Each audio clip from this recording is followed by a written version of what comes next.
대림절 절기를 지나면서 우리는 빛 대신 예수님을 계속 소개하고 있습니다. 첫 번째 시간으로 The Promised Light, 약속된 빛이 있었다.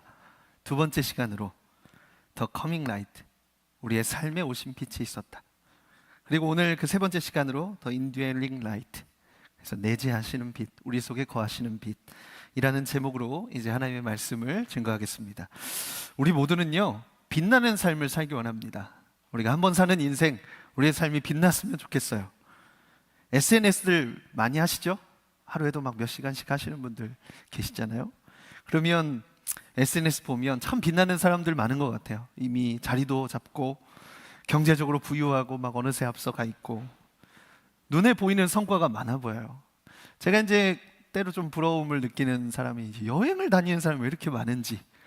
그 여행도 꼭 비즈니스 클래스, 퍼스트 클래스 막 이런 거 타고 다니더라고요. 대한항공 퍼스트 클래스 기내식이 그렇게 맛있다고, 라면이 그렇게 맛있대요. 드셔보신 분 계신가요? 그런 거 보면 참 행복하고 즐거운 인생 같아 보입니다. 근데 그거를 딱 그렇게만 보면 되는데, 이제 그거 보면서 스크롤을 내리다 보면 내 삶이 어두워져요. 말로는 하지 않지만 내 존재, 내 자리가 점점 희미해집니다. 그런 느낌이 들어요. 그렇게 빛나는 다른 삶이 내 삶을 빛나게 해주는 것이 아니고 오히려 어둡게 만드는 것 같아요. 스스로 빛을 내고 싶은데 그렇게 빛을 낼 수가 없어서 빛이 나는 삶을 선망하며 사는 것이죠. 여러분, 어떤 빛을 따라 살고 계십니까? 어떤 빛나는 것을 바라보며 살고 계십니까? 오늘 말씀은요, 우리에게 임하신 빛이 있는데 그 빛의 출처를 밝혀줍니다. 오늘 본문 6절 말씀 우리 한번 같이 읽겠습니다. 어두운 데에 빛이 빛이라 말씀하셨던 그 하나님께서 예수 그리스도의 얼굴에 있는 하나님의 영광을 아는 빛을 우리 마음에 비추셨느니라. 여기서 어두움 가운데 빛이 있으라 하신 이 말씀은요, 우리가 지난주에도 살펴봤던 창세기 1장 3절에 하나님의 창조의 장면이에요. 그래서 우리는 이제 압니다. 요한복음을 통해서 그 말씀이 무엇인가를 알게 됐어요. 하나님께서 말씀으로 세상을 창조하셨는데 그 말씀이 하나님과 함께 계셨고 그 말씀은 곧 하나님이라고 했습니다. 그래서 그 말씀이 어떤 명령이 아니고 인격이세요. 곧 예수 그리스도이십니다. 그런데 그 인격이신 말씀 안에 생명이 있었는데 이 생명이 사람들의 빛이다, 이렇게 말씀하셨어요. 그래서 태초 이전부터 계속 존재해왔던 그 근원적인 생명이 예수님 안에 있는 생명의 빛이다 라고 우리가 지난주에 나누었습니다. 그 빛이 이제 어둠을 뚫고 우리 마음을 비추셨다는 거예요. 그리고 오늘 본문은요, 그 빛을 우리가 가졌다 이렇게 말씀해요. 본문 7절 말씀 한번 같이 볼까요? 우리가 이 보배를 질그릇에 가졌으니 이는 심히 큰 능력은 하나님께 있고 우리에게 있지 아니함을 알게 하려 함이라. 보배와 질그릇이 나와요. 질그릇이 뭐죠? 흙으로 만든 토기 그릇이죠. 그 당시 이제 성경에 쓰였던 1세기에는 이 토기 그릇이 어디에나 있었습니다. 금그릇, 은그릇 이런 건 이제 귀한 그릇이고요.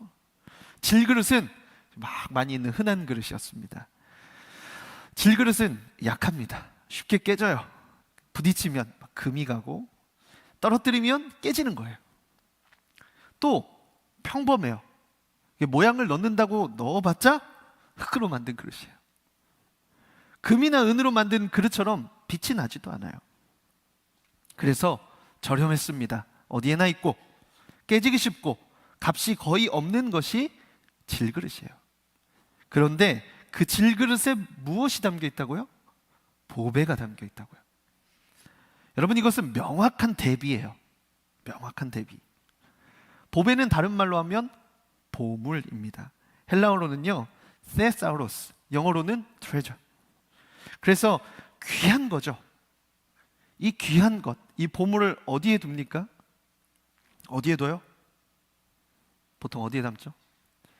명품 사면 어디에 담아줍니까? 검은 봉다리에 담아주나요? 아니죠. 과일, 양말, 생선 이런 거에 검은 봉다리에 담아주고 에르메스 사면 주황색의 막 휘황찬란한 박스와 고급스러운 쇼핑백에 담아주잖아요. 명품도 그렇게 담아주는데 보물은 어디에 담아요?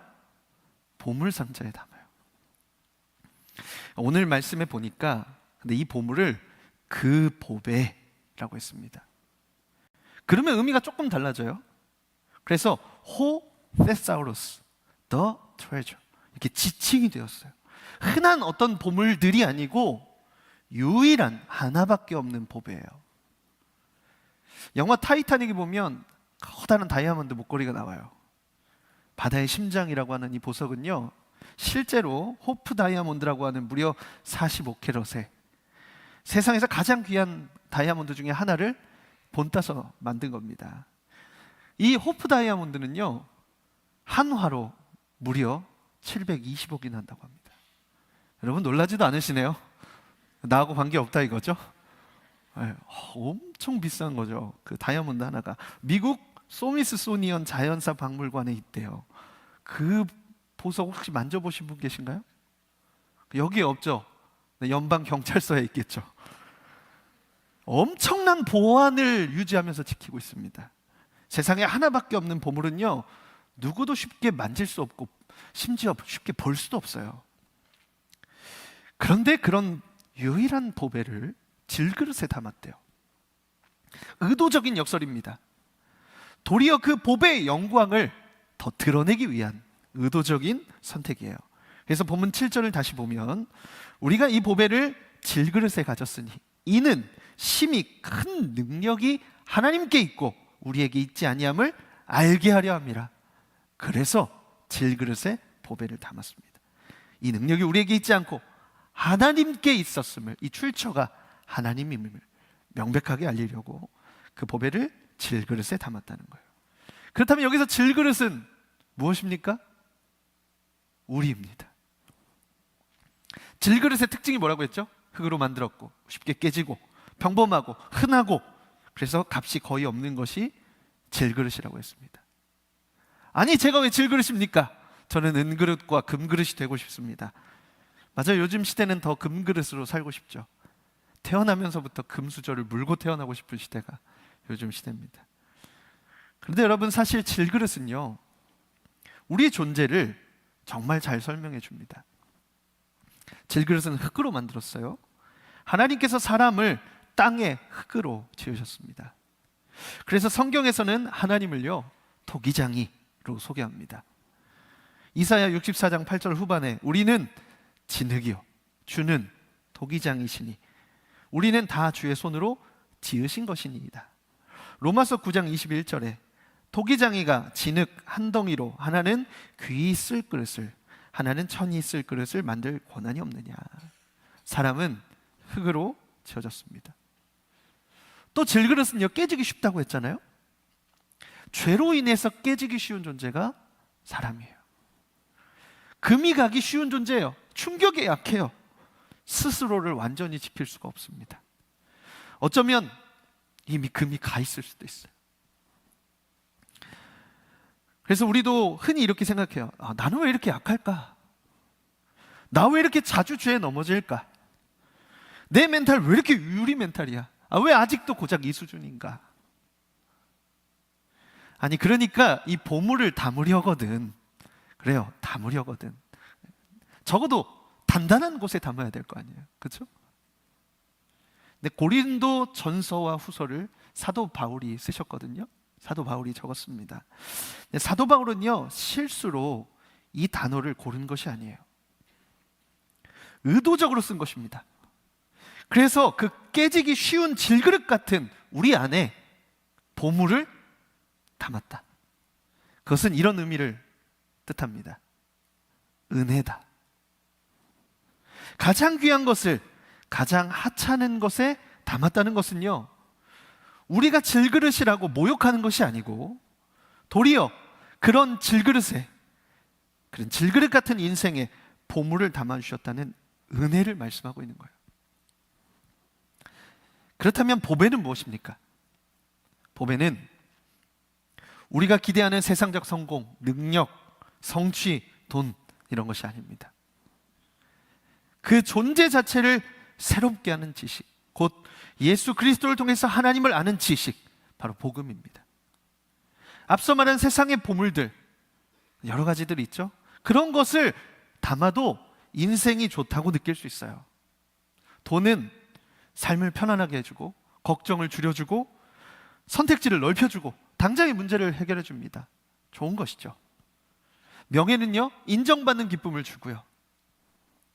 성취는 만족감을 줘요. 와, 이만하면 됐지.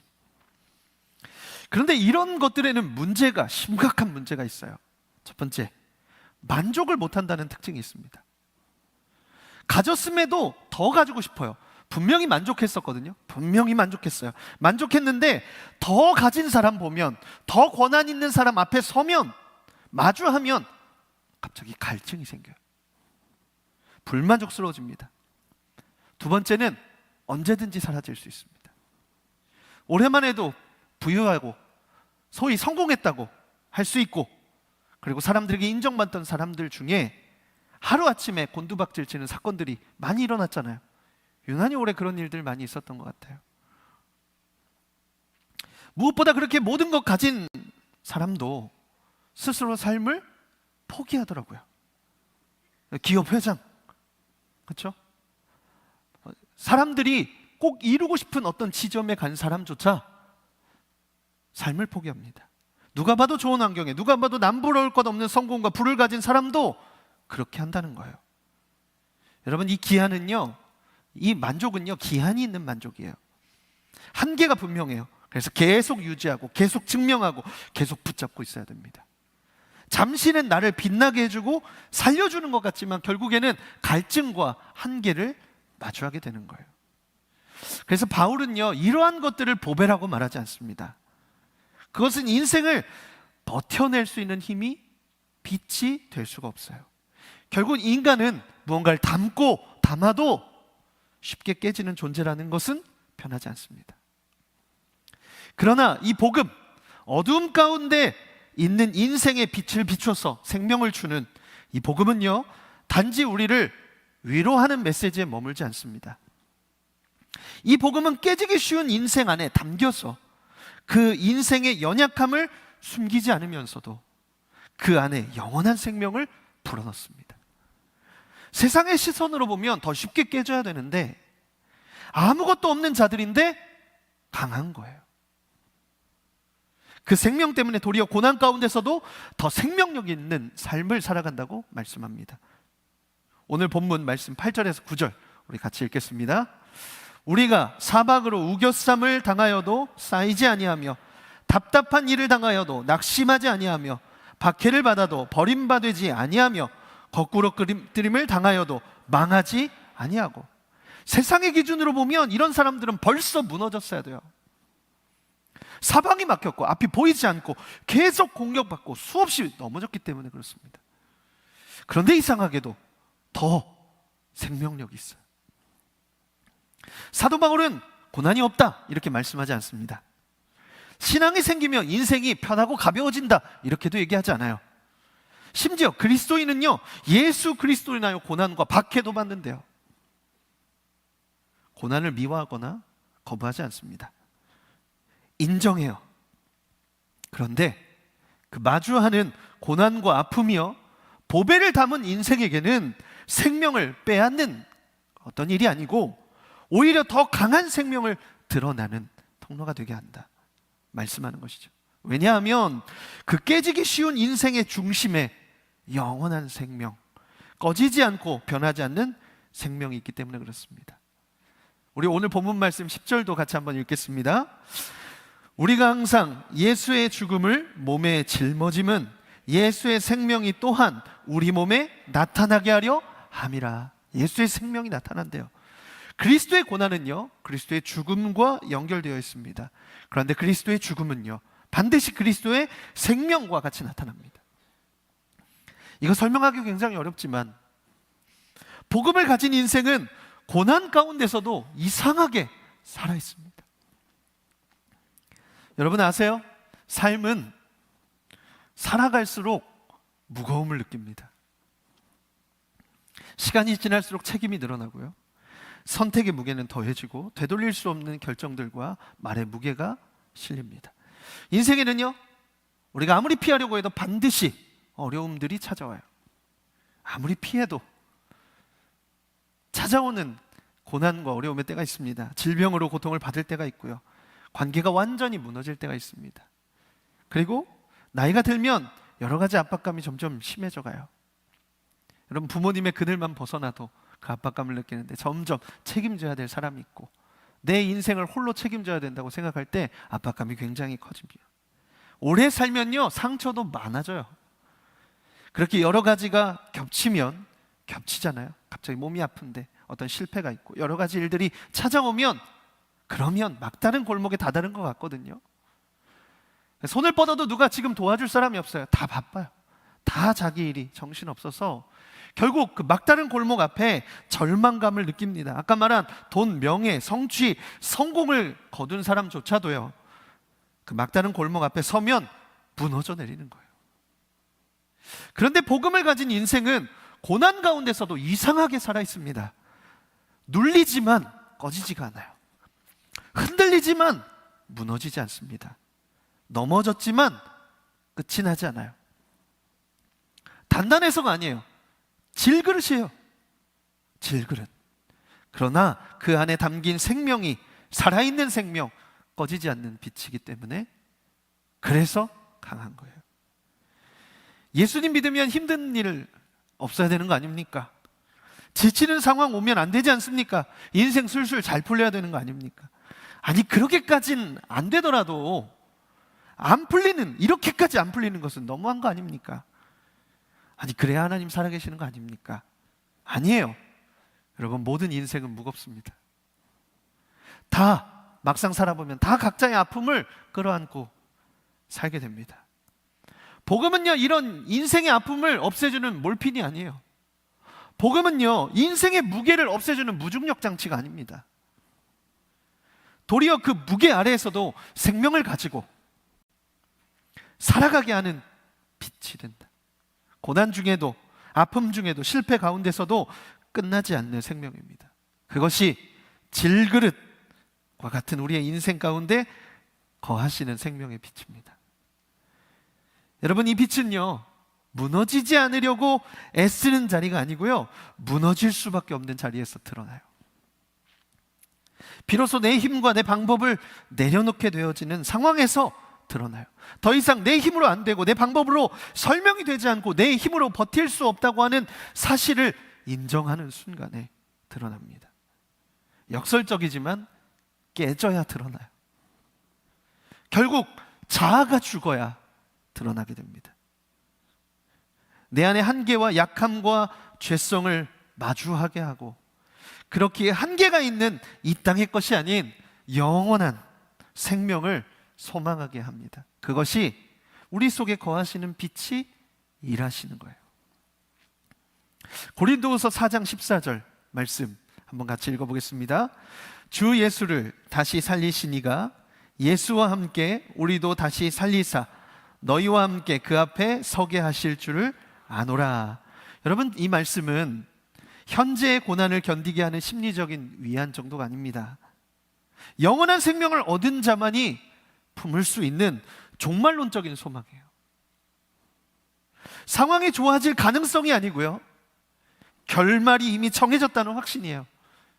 여러분, 이런 소망은 세상의 그 어떤 그 무엇으로도 살 수 없는 소망입니다. 그 어떤 보물을 줘도 바꿀 수 없는 소망이에요.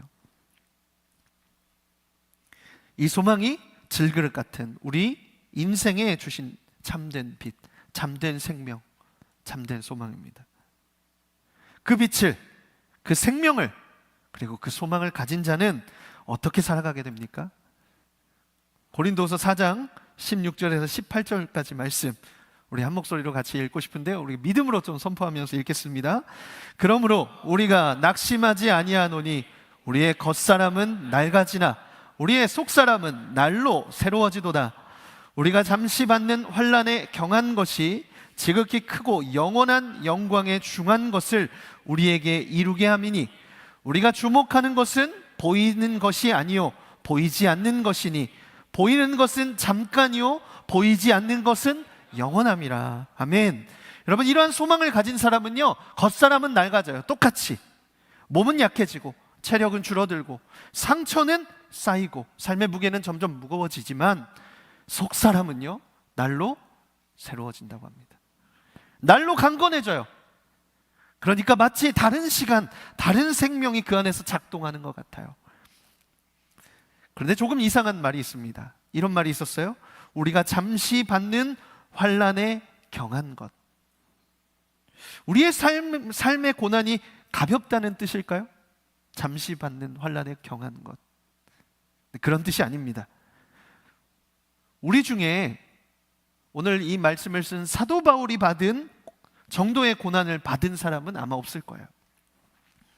그는 율법의 최대 형벌인 40대에서 한 대 가만, 매를 5번이나 맞았습니다.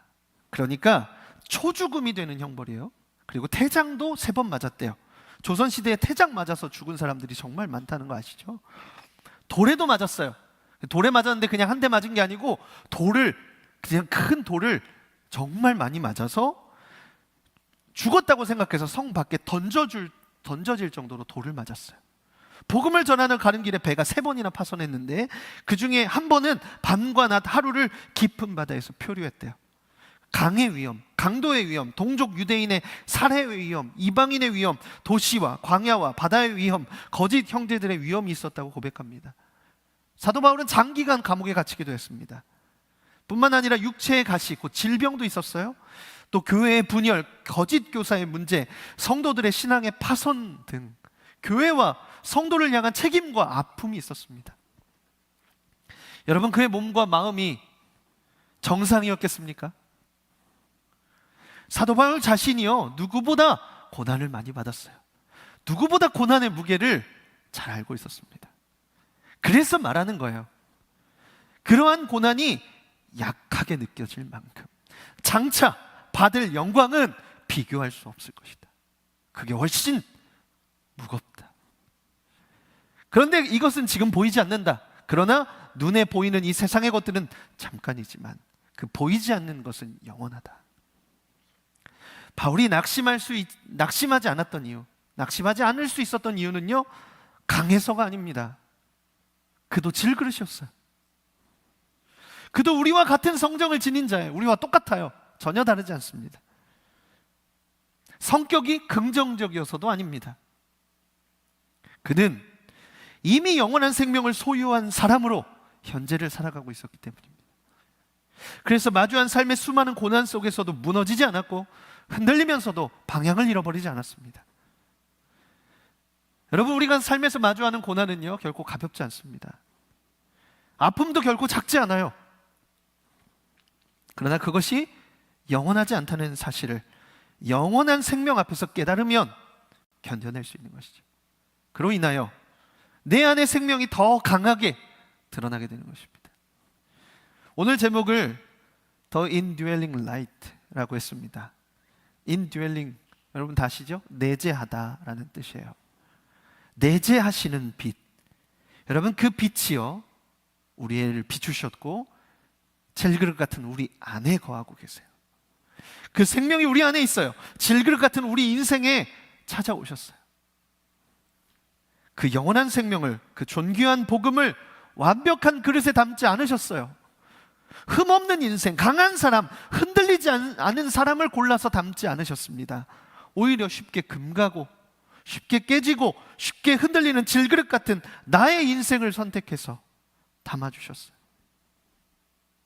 여러분, 보배와 질그릇의 간격이 크면 클수록 그 영광의 출처가, 빛의 출처가 분명해져요. 그 빛은요, 나에게서 온 것이 아니고요, 내 안에서 만들어진 것이 아니고, 이 생명은 하나님께로부터 왔다는 사실이요, 그 간격이 크면 클수록 선명해집니다.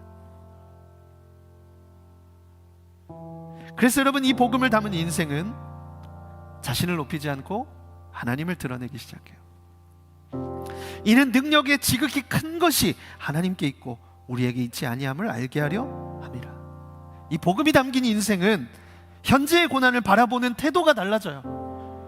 이 복음이 담긴 인생은요, 연약한 중에서도 강합니다. 우리가 연약할수록, 우리가 부족할수록, 흔들릴수록 오히려 더 분명하게 비추시기 시작하거든요. 속사람은요, 날로 강건해진대요. 오늘 이 말씀 앞에서 우리가 붙들어야 될 적용은 아주 단순해요. 더 빛나 보이려고 애쓰지 말고 스스로 빛나려고 하는 노력을 멈추고 이미 우리 안에 계신 빛을 신뢰하며 살아가는 것입니다. 여러분, 우리는요 질그릇이 맞습니다. 스스로 빛나지 않아요. 그런데 질그릇이라는 사실을 부끄러워하지 마시고 그것을 숨기지도 마십시오. 연약함을 감추기 위해 애쓰는 삶은요 결국 나 자신을 계속해서 드러내다가 결국 그렇게 살아가는 삶이지만, 연약함 속에서도 내 안에 거하시는 빛, 그 빛을 의지하는 삶은 그 빛을 따라 생명을 얻고 결국에 하나님을 드러내는 삶이 되는 것입니다. 지금 여러분 서 있는 자리가 불안정해 보여도, 여전히 부족하고 흔들리는 모습일지라도, 여러분 연말에 한 해가 정말 만족스럽고 막 기대감이 내년에 넘치고 무언가 막 대단한 일들이 있었고 성과가 있었고 그런 분들 계실 수 있겠죠. 그런데 여전히 삶이 좀 불만족스럽고 계속 더 빛나는 사람과 자기의 삶을 비교하게 되고, 그리고 낙심하게 되고, 속도가 늦은 것 같고, 나만 능력이 없는 것 같고, 나만 뒤처지는 것 같고, 심지어 나는 예수님을 잘 믿지도 못하는 것 같고 믿음도 없는 것 같아서 낙담하신 분들 계시다면, 여러분 고난 한가운데서도 끝나지 않는 생명이 있음을 여러분 믿음으로 붙들시기를 간절히 소망합니다. 질그릇인 우리는요 여전히 약하지만 그 안에 담긴 보배는 결코 약해지지 않습니다. 그 빛이 오늘 우리를 선택하셨습니다. 우리에게 찾아오셨어요. 우리가 부족한 것을 알고 오신 거예요. 우리의 내일을 끝까지 인도하시고 우리를 영원히 그 빛 가운데로 인도하실 줄 믿습니다. 그래서 여러분 우리가 이 말씀 붙들고 좀 한번 같이 찬양하면 좋겠는데요, 약할 때 강함 되시네 라는 찬양 아세요? 정말 제가 정말 마음이 약해질 때마다 이 찬양 많이 불러요. 결국에 예수님 의지하는 것이구나, 결국에 예수님 바라보는 것이구나. 그런 약한 중에 강함이 되시는 주님, 여러분 좀 소망하시며 오늘 말씀 붙들며 이 찬양 여러분 같이 고백하시면 좋겠습니다.